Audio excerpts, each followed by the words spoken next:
Have you ever wondered what's really going on when you visit a website? I mean, beyond all the code and the jargon, there's this surprisingly simple and kind of elegant system at play. So let's peel back the layers together and see how it all really connects. Okay, let's start with the most basic question of all. When you type in a web address and that beautiful page pops up, where did it just come from? What does it even mean for something to be on the internet? Is it just floating out there in the air? The biggest misconception is that it's all magic, this abstract idea just hovering in the clouds. But it's not at all. The web has a physical home. And once you really get that one idea, the whole system starts to make perfect sense. And that's the beauty of it, really. This entire system that pretty much powers our world is built from just a few simple logical building blocks. You absolutely do not need to be a tech genius to understand it. I promise. So, if it's not in the air, where is this physical home? Well, our search starts with the most fundamental piece of the puzzle, the computer where a website's files are actually stored. That home is a special kind of computer called a server. And a server is way simpler than it sounds. It's basically a computer, kind of like the one you're using right now, but it has one single dedicated job: to be on 24/7, just waiting to serve up the files it's holding the second someone asks for them. And what are these files exactly? Well, at its core, a website is really just a folder of documents. You've got text files for the words, image files for the visuals, style files that kind of act like an interior designer, setting the colors and the fonts, and then a set of instructions telling your web browser how to put it all together. So here's the whole trip in 4 simple steps. 1, you type an address. That's you telling your browser where to go. 2, your browser sends a request to the server. It's like knocking on its door. 3, the server opens the door and hands over all the files it needs. And finally, 4, your browser pieces them all together into the web page you see. That's it. It's just a simple, elegant conversation. Okay, so hold on. If every website lives on a different server, that means the internet isn't one giant supercomputer, right? It's the complete opposite.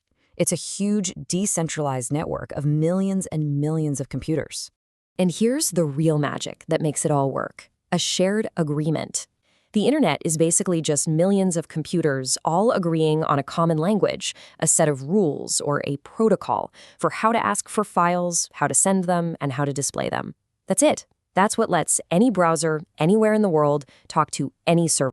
Okay, so we've got files on a server. We get that part. But, a library isn't just a pile of books, right? And a good website isn't just a jumble of files. The next crucial layer here is structure. Because how you organize those files, well, it makes all the difference.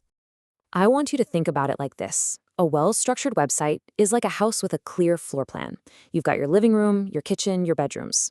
A messy one, on the other hand, is like throwing all the furniture, the windows, and the plumbing into one giant, chaotic pile.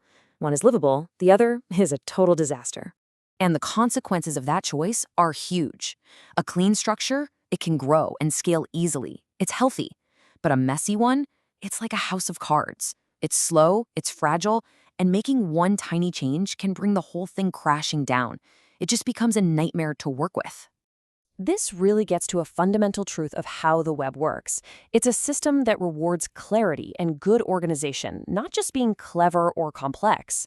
The best, most robust websites aren't the most complicated ones. They're the most organized ones. But of course, the modern web we use every day isn't just a collection of digital brochures. It's interactive. So what's the missing piece? What takes us from these simple files to the powerful applications we use constantly? Exactly.